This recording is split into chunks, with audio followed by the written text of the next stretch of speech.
इंसान अपने ही पेशाब पीने पे मजबूर है, जबकि मिट्टी सोने से भी ज्यादा कीमती हो चुकी है। पूरी दुनिया पानी में डूब चुकी है और जो चंद इंसान जिंदा बचे हैं, उन्होंने इस खौफनाक समुद्री दुनिया में जिंदा रहना सीख लिया है। कहा जाता है कि इस बेकरार समंदर से बहुत दूर कहीं खुश्क जमीन मौजूद है और हर कोई उसकी तलाश में है। उन्हीं में से एक समुद्री आदमी भी है। क्या ये समुद्री आदमी वाकई ही खुश जमीन को तलाश कर पाएगा या फिर हमेशा इस बेरहम समुद्री दुनिया में भटकता रहेगा? इस फिल्म की पूरी कहानी जानने के लिए वीडियो को आखिर तक जरूर देखें। दोस्तों, एक वीडियो बनाने में हफ्तों की मेहनत लगती है, इसलिए अगर वीडियो पसंद आए तो उसे लाइक करें, चैनल को सब्सक्राइब करें और बेल आइकन जरूर दबा दें। तो चलिए अब शुरू करते हैं इस दिलचस्प और सनसनीखेज कहानी को। ये कहानी शुरू होती है खुले समंदर की तेज लहरों से, जहाँ एक अकेली कश्ती पानी के ऊपर तैर रही थी। इस कश्ती पर एक आदमी था जो बहुत ही लंबे अरसे से इसी समंदर में रह रहा था। वो अपनी खुशी से नहीं बल्कि मजबूरी की वजह से यहाँ जिंदगी गुजार रहा था। लोग उसे समुद्री आदमी कहते थे। उसने इस कश्ती को ही अपना घर बना लिया था। उसे यहाँ इसलिए रहना पड़ रहा था क्योंकि ये वो वक्त था जब दुनिया के सारे ग्लेशियर पिघल चुके थे और समंदर में पानी का लेवल इतना बढ़ गया था कि जमीन का नामो निशान मिट चुका था। पुरानी दुनिया मुकम्मल तौर पे खत्म हो चुकी थी।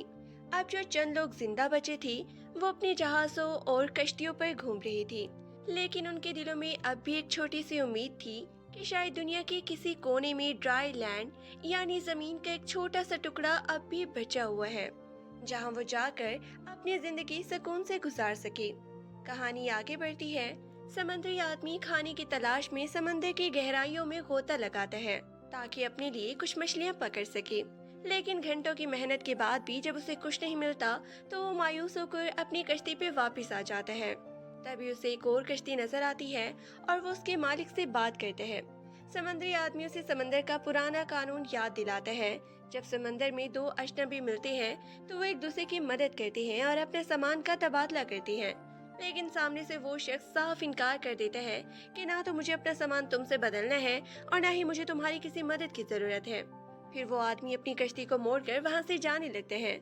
असल में ये बात थी कि उसने समंदरी आदमी की कश्ती से चुपके से माल्टा चुरा लिया था। उसे लगा कि समंदरी आदमी उसे किसी बहाने से अपने पास बुला रहा है, इसीलिए वो बात आगे बढ़ाने से पहले ही वहाँ से भागना फायदेमंद समझता है। ठीक उसी वक्त वहाँ कुछ और समंदरी मुसाफिर भी आ जाते हैं, लेकिन जब वो आदमी थोड़ा आगे जाकर दोबारा समंदरी आदमी की कश्ती से चुराया हुआ माल्टा निकाल कर खाने लगता है तो समंदरी आदमी को शदीद गुस्सा आ जाता है। वो फुल स्पीड में अपनी कश्ती उसके पीछे दौड़ाता है और उसकी कश्ती पे हमला करके उसे पूरी तरह तबाह कर देता है और खुद आगे निकल जाता है। पीछे से आने वाले वो समुद्री मुसाफिर इस तबाहहाल आदमी को घेर लेते हैं और उसे वहीं मार देते हैं। इस वाक्य के बाद समुद्री आदमी समंदर में रहने वाले एक कबीले के पास पहुंचता है। उसका असल मकसद कबीले के लोगों को कुछ सामान बेचना था, लेकिन कबीले वाले उसके सामान को बेकार समझकर खरीदने से साफ इनकार कर देते हैं। तब समुद्री आदमी एक बड़ी शीशे की बोतल निकालता है जिसमें खालिस मिट्टी भरी हुई थी। उस मिट्टी को देखते ही कबीले के सरदार की आंखें चमक उठती हैं और वो उसे फौरन अंदर बुलाता है क्योंकि हर तरफ सिर्फ और सिर्फ खारा पानी था। इसीलिए मिट्टी उस दौर की सबसे नायाब और कीमती चीज बन चुकी थी और इसकी मांग इसलिए भी ज्यादा थी क्योंकि इसमें फसलें और अनाज उगाया जा सकता था। मिट्टी की खरीदो फरोख्त की बात शुरू होती है। कबीले के लोग समुद्री आदमी को 6 कॉइंस देते हैं, लेकिन मिट्टी बहुत ही कीमती थी, इसलिए समुद्री आदमी 8 सिक्कों पे अड़ जाता है। आखिरकार कबीले वाले मान जाते हैं और 8 सिक्के उसे दे देते हैं। वो इन सिक्कों को लेकर कबीले की एक दुकान पर जाता है, लेकिन वो कोई आम दुकान नहीं थी क्योंकि वहाँ चंद चीजों के सिवा कुछ था ही नहीं। समुद्री आदमी वहाँ से पीने का मीठा पानी और टमाटर का एक छोटा सा पौधा खरीदता है क्योंकि समंदर में पीने की पानी की शदीद कमी थी और समंदर का पानी पिया नहीं जा सकता था। उसके बदले में वो आदमी आधे सिक्के दुकान के मालकिन को दे देता है जिसका नाम हेलन था। अभी समुद्री आदमी वहाँ से जाने की तैयारी ही कर रहा था कि कबीले के कुछ बड़े लोग एक छोटी लड़की को लेकर उसके पास आते हैं। वो उसे एक अजीब ऑफर देती है, अगर तुम इस लड़की से शादी कर लो तो तुम इस कबीले से जो चाहो ले जा सकती हो। कबीले वाले ऐसे ही इसलिए चाहते थे क्योंकि समुद्री आदमी बहुत ही ताकतवर और बहादुर था, जबकि उस कबीले के अपने लोग बहुत ही बुज़दिल थे। उनका मानना था कि शादी के बाद समुद्री आदमी का बच्चा भी उसी की तरह बहादुर पैदा होगा। लेकिन समुद्री आदमी शादी करने से साफ इनकार कर देता है और वहाँ से जाने लगता है। समुद्री आदमी का ये इनकार कबीले वालों के दिल में एक बड़ा शक पैदा कर देते हैं। वो सोचते हैं कि जो शख्स इतने टाइम से समंदर में अकेला घूम रहा हो और शादी का ऐसा अच्छा मौका भी ठुकरा दे, वो इंसान हो ही नहीं सकता। उन्हें यकीन हो जाता है कि ये कोई जादुई आबी मखलूक यानी वाटर फेरी है, इसलिए वो उसे जाने नहीं देते और उसे पकड़ लेते हैं। फिर कश्ती पर मौजूद लोगों में से एक आदमी की नजर समंदरी आदमी के कान के पीछे पड़ती है, जहाँ मछली की तरह के गलफड़े बने होते हैं। ये देखकर वो आदमी डर जाता है और उसे फौरन पानी में धकेल देते हैं। फिर वो उसे पानी से निकालकर लोहे के एक पिंजरे में बंद कर देते हैं। अपने कबीले वाले उसे मारने का प्लान बनाने लगते हैं। उनका तरीका ये था कि वो हर मरने वाले इंसान के जिस्म को सड़ाकर खाद बनाते थे ताकि फसलें उगा सके, और समंदरी आदमी के साथ भी वो यही करने वाले थे। लेकिन इससे पहले कि वो समंदरी आदमी को मारते, अचानक समंदरी डाकू यानी स्मोकर्स का एक खतरनाक गिरोह इस कबीले पर हमला कर देता है। पूरे कबीले में भगदड़ मच जाती है। ये डाकू कोई आम कज़ाक नहीं थे, बल्कि बहुत ही अमीर और खतरनाक हथियारों से लैस थे।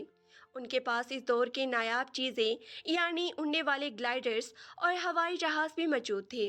वो अपने बड़े हथियारों से कबीले पर मुसलसल फायरिंग करते हैं, जिससे हर तरफ तबाही, आग और धुएं के बादल छा जाते हैं। पूरा कबीला मुकम्मल तौर पर तबाह हो जाता है। इस तबाही के बीच जब दुकान की मालकिन हेलन समंदरी आदमी को पिंजरे समेत डूबते हुए देखती है, तो वो उसके पास भागती हुई आती है और एक शर्त रखती है, मैं तुम्हें इस पिंजरे से निकाल सकती हूँ, लेकिन तुम्हें मुझे और इस बच्ची को अपनी कश्ती पे साथ ले जाना होगा। समंदरी आदमी के पास हाँ करने के सिवा कोई और रास्ता नहीं था। हेलन फौरन पिंजरे का लॉक तोड़ती है और समंदरी आदमी उसे और उसकी छोटी बेटी को साथ लेकर अपनी कश्ती की तरफ भागता है। यहाँ कहानी में एक नया मोड़ आता है। हमें मालूम होता है कि हेलन की इस बेटी की पीठ पर एक पुरस्कार टैटू बना हुआ है, जो दरअसल उस खुश्की यानी ड्राई लैंड का खुफिया नक्शा था। और इसी मौके पर ये राज भी खुलता है कि समंदरी आदमी वाकई ही एक वाटर फेरी है, यानी ऐसा बदल चुका इंसान था जो पानी के अंदर भी सांस ले सकता था। कश्ती पर बैठते ही समंदरी आदमी एक सच्ची बात बताता है। वो हेलन से कहता है कि हमारे पास पीने का पानी बहुत कम है, तुम दोनों में से किसी एक को मरना होगा, वरना प्यास की वजह से हम तीनों मारे जाएंगे। हेलन ये सुन के परेशान हो जाती है, लेकिन वो अपनी और अपनी बेटी की जिंदगी की इल्तिजा करती है और किसी तरह समंदरी आदमी को मना लेती है कि हमें जीना है।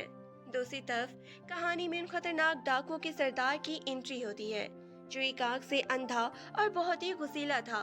वो अपने बंदों को हुक्म देते हैं कि मुझे हर कीमत पर वो बच्ची चाहिए जिसकी पीठ पर वो नक्शा बना हुआ है। उसके बाद वो अपनी साथियों को अयाशी के लिए बहुत सी सिगरेट बांटता है और खुद भी मजे करने लगता है। तभी एक बूढ़ा आदमी आकर उसे बताता है कि उनके बड़े जहाज का तेल कुछ ही दिनों में खत्म हो जाएगा। ये सुनकर सरदार को शदीद गुस्सा आ जाता है।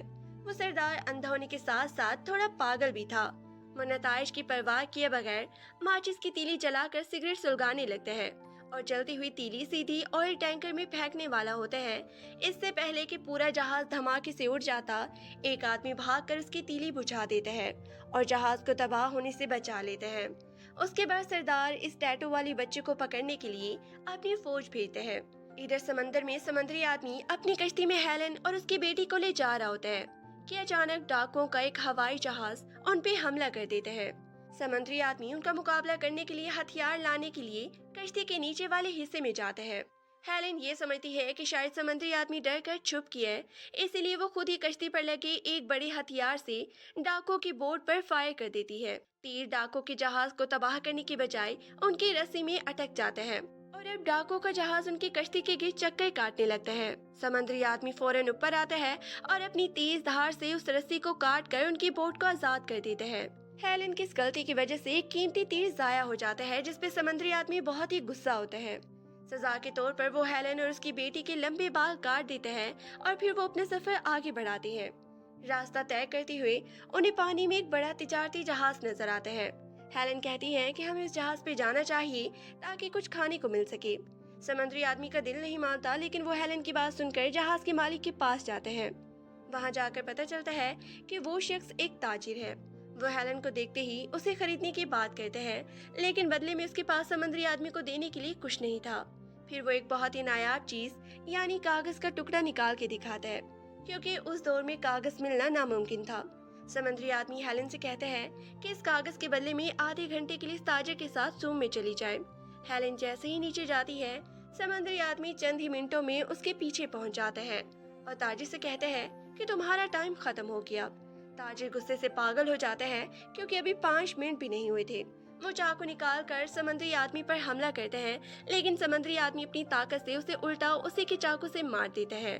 समुद्री आदमी जानता था कि माँ बेटी को बहुत ही भूख लगी है, इसीलिए वो समंदर में गोता लगाता है और एक बहुत बड़ी मछली पकड़ के लाता है। वो सब मिलकर पेट भरकर खाना खाते हैं। जैसे जैसे वक्त गुजरता है, समुद्री आदमी और हेलन के दरमियान लड़ाई खत्म होने लगती है और उनके दरमियान अच्छी दोस्ती हो जाती है।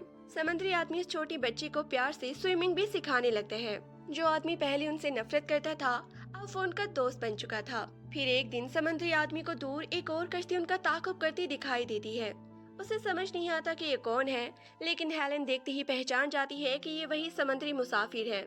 हेलन बताती है कि ये लोग उसकी बेटी को छीनने आए हैं क्योंकि उसकी पेट पर उस जजीरे का नक्शा है। समुद्री आदमी हैरत से कहता है, ये नामुमकिन है, पूरी दुनिया डूब चुकी है, जमीन कहाँ से आई? हेलन बताती है कि ये सच है। जब ये बच्ची मुझे डूबती हुई मिली थी तो इसके छोटे हाथों में मिट्टी लगी हुई थी और मिट्टी सिर्फ ड्राई लैंड यानी जमीन पर ही हो सकती है। इसी तरह ये राज भी खुलता है कि वो बच्ची हेलन की सगी बेटी नहीं बल्कि एक लावारिस बच्ची थी जिसे हेलन ने बचाया था। ये सब सुनकर समुद्री आदमी को बहुत ही गुस्सा आता है।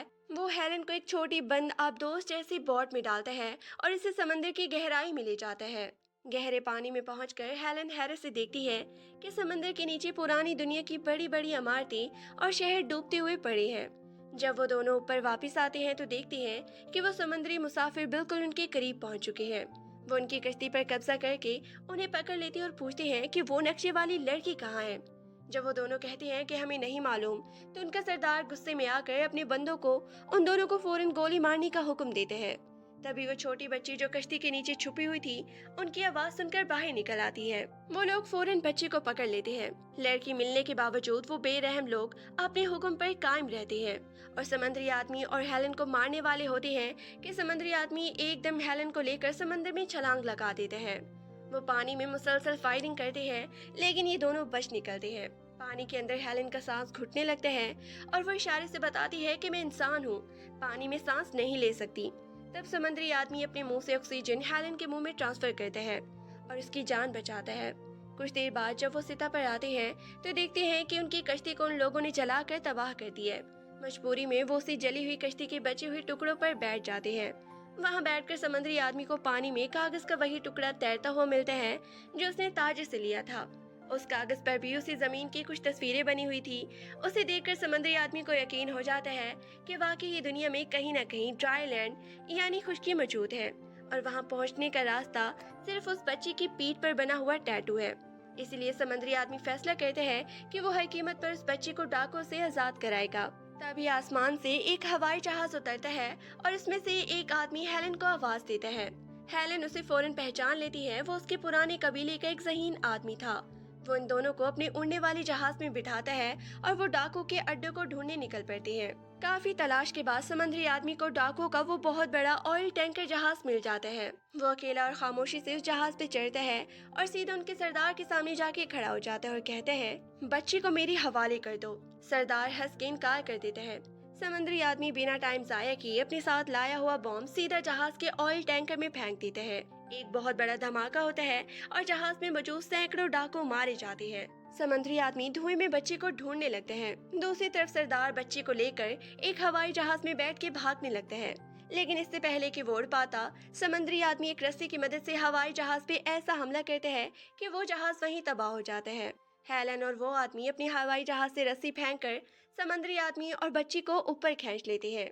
नीचे ऑयल टैंकर में एक बहुत बड़ा धमाका होता है और पूरा जहाज समंदर में डूब जाता है।